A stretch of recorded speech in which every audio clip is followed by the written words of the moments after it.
नमस्कार दोस्तों, मैं दीपन और दीपन एकेडमी में आपका स्वागत है। अगर आप हिंदी साहित्य के किसी भी एग्ज़ाम की तैयारी कर रहे हैं तो आप मुझे टेलीग्राम पे ज्वाइन कर सकते हैं, जिसका लिंक नीचे दिया गया है। आज का जो हमारा टॉपिक है वो है हिंदी साहित्य, काल विभाजन और नामकरण। हिंदी के किसी भी एग्ज़ाम में हिंदी साहित्य का काल विभाजन और नामकरण पूछा जाता है, चाहे वो आरपीएससी के कोई भी एग्ज़ाम हो, नेट का एग्ज़ाम हो या और भी कोई स्टेट लेवल का एग्ज़ाम। सबसे पहला हिंदी साहित्य में अलग अलग नामकरण, अलग अलग विद्वानों ने जो है अलग अलग नाम इसको दिया है और अलग अलग कालक्रम भी बताया है।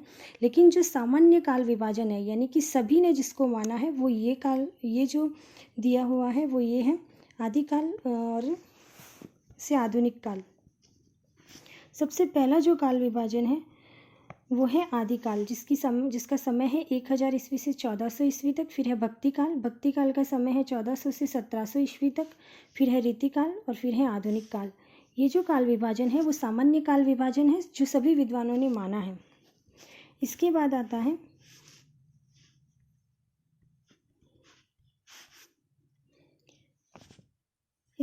जॉर्ज ग्रियर्सन का काल विभाजन। सबसे पहले जो हिंदी साहित्य में काल विभाजन सबसे पहले जिसने किया वो जॉर्ज ग्रियर्सन थे। ग्रियर्सन ने सबसे पहले चारण काल दिया है। इन्होंने आदिकाल को चारण काल नाम दिया है, जिसका समय है 700 से 1300 ईस्वी। और 15वीं शती का धार्मिक पुनर्जागरण काल। फिर है जैसी की प्रेम कविता, ब्रज का कृष्ण संप्रदाय, मुगल दरबार। छठा है तुलसीदास, सातवां है रीतिकाव्य, आठवां है तुलसीदास के अन्य परवर्ती, नौवां है 18वीं शताब्दी, 10वां है कंपनी के शासन में हिंदुस्तान और 11वां है महारानी विक्टोरिया के शासन में हिंदुस्तान।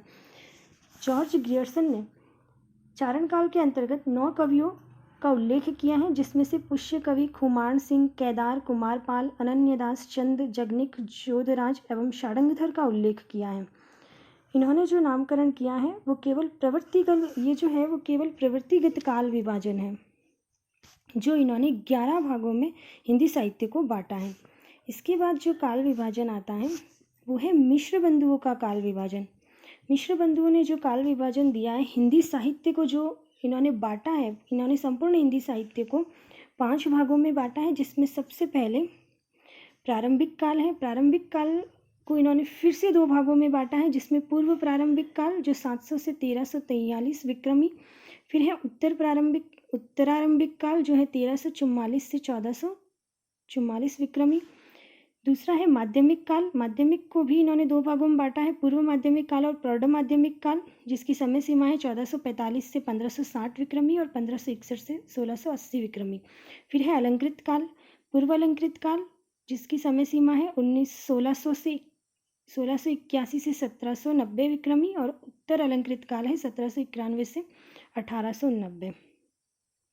चौथा काल विभाजन जो है वो है, चौथा जो इन्होंने नाम दिया है वो है परिवर्तन काल। परिवर्तन काल है 1890 से 1924 विक्रमी और वर्तमान काल है 1926 से अब तक। तो इन्होंने जो कालक्रम दिया है वो 5 भागों में इन्होंने संपूर्ण हिंदी साहित्य को बांटा था। इसके बाद है आचार्य रामचंद्र शुक्ल। ये बहुत ही इम्पॉर्टेंट है। इसके अगर कोई भी एग्ज़ाम की अगर आप हिंदी विषय की तैयारी कर रहे हैं तो इसके दोनों ही नाम आपको पता होने चाहिए। साथ ही इसका जो सन दे रखा है विक्रम संवत, वो भी, यानी कि ये भी आपको पता होना चाहिए। इन्होंने समय के अनुसार आदिकाल, पूर्व मध्यकाल, उत्तर मध्यकाल और आधुनिक काल नाम दिए थे।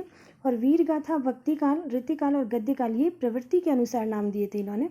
आदिकाल की समय सीमा इन्होंने 1050 से 1375 बताया। फिर है भक्तिकाल 1375 से 1700। फिर है रीतिकाल 1700 से 1900। फिर है गद्यकाल 1900 से 1984।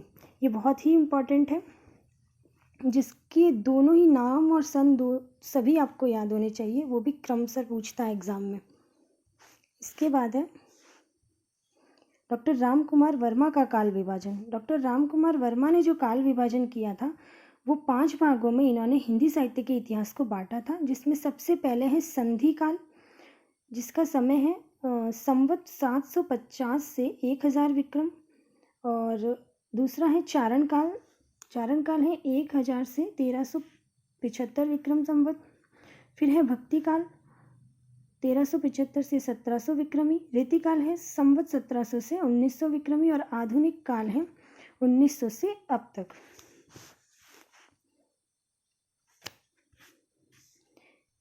इसके बाद है डॉक्टर गणपति चंद्र गुप्त का काल विभाजन। डॉक्टर गणपति चंद्र गुप्त का जो काल विभाजन है वो इस तरह है। इन्होंने 4 भागों में हिंदी साहित्य के संपूर्ण इतिहास को बांटा था, जिसमें सबसे पहला है आदिकाल सन 1184 से 1350, फिर है पूर्व मध्यकाल सन 1350 से 1600 ईस्वी, फिर है उत्तर मध्यकाल सन 1600 से 1857 ईस्वी, फिर है आधुनिक काल सन 1857 से अब तक। ये गणपति चंद्र गुप्त। अलग अलग विद्वानों ने हिंदी साहित्य में अलग अलग अपनी अलग अलग काल विभाजन दिए हैं। ये सारे ही इम्पॉर्टेंट हैं और सबसे ज़्यादा इम्पॉर्टेंट जो है वो एक तो सामान्य जो काल विभाजन है वो आपको याद रखना है, एक डॉक्टर शुक्ल वाला और एक है ये डॉक्टर नगेंद्र। इन्होंने 4 भागों में हिंदी साहित्य के इतिहास को बांटा। सबसे पहला है आदिकाल, जिसकी समय सीमा इन्होंने बताई है 7वीं शती के मध्य से 14वीं शती के मध्य तक। दूसरा है भक्तिकाल, जिसकी समय सीमा है 14वीं शती के मध्य से 17वीं शती के मध्य तक। फिर है रीतिकाल, रीतिकाल का समय है 17वीं शती के मध्य से 19वीं के मध्य तक। फिर है आधुनिक काल 19वीं शती के मध्य से अब तक।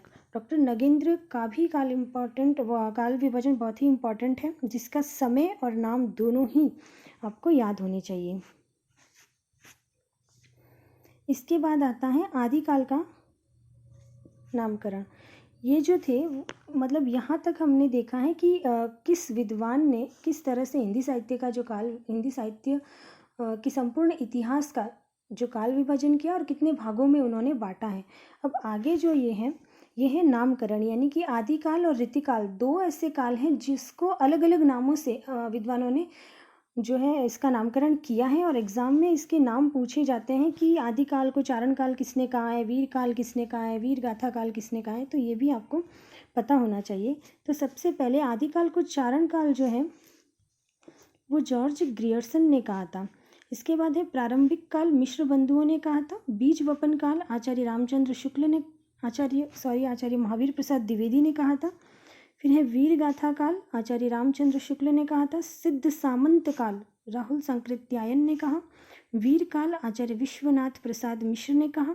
संधि या चारण काल, संधि और चारण काल, चारण जो है वो ग्रियर्सन ने भी कहा था और राम कुमार वर्मा ने भी कहा था, ये भी पूछा जाता है। आदिकाल आचार्य हजारी प्रसाद द्विवेदी और लास्ट है आधार काल, जो सुमन राजे ने इसका नामकरण किया था। इसके बाद है रीतिकाल। रीतिकाल को भी अलग अलग विद्वानों ने अलग अलग इसका नामकरण किया है अपनी प्रवृत्तियों के अनुसार और समय के अनुसार। जो विशेषता रीतिकाल की रही है उसके अनुसार इसका नामकरण भी अलग अलग विद्वानों ने अपने अनुसार दिया है। सबसे पहले है रीतिकाव्य। रीतिकाव्य दिया जॉर्ज ग्रियर्सन ने। फिर है अलंकृत काल, अलंकृत काल दिया मिश्र बंधुओं ने। फिर है रीतिकाल, रीतिकाल आपको पता ही है आचार्य रामचंद्र शुक्ल ने नाम दिया था रीतिकाल। फिर है श्रृंगार काल, जो दिया था आचार्य विश्वनाथ प्रसाद मिश्र ने। लास्ट है कला काल, कला काल दिया था रमाशंकर शुक्ल रसाल ने। हिंदी साहित्य का रीतिकाल जो है वो अलग अलग बहुत सारी मतलब विशेषताएं इसमें रही है, श्रृंगारिक विशेषताएं थी, रीतिकाव्य की जो है विशेषता रही है। लेकिन जो सर्वसामान्य मत है वो यही है कि रीतिकाव्य इसको माना जाता है सभी विशेषताएं, क्योंकि उसमें आ जाती है रीतिकाल में जो आचार्य शुक्ल ने नाम दिया है। लेकिन फिर भी अलग अलग परीक्षाओं में ये पूछा गया है कि कौन सा नाम किस विद्वान ने दिया है। तो अगर आप हिंदी विषय की तैयारी कर रहे हैं तो ये आपके लिए इम्पॉर्टेंट हो जाता है।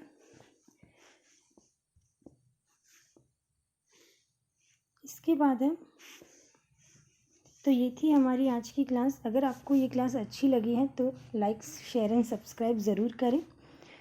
अगले वीडियो में देखेंगे हम हिंदी साहित्य का प्रारंभिक जो इतिहास है, लेखन की पद्धतियाँ हैं वो। तब तक के लिए बाय।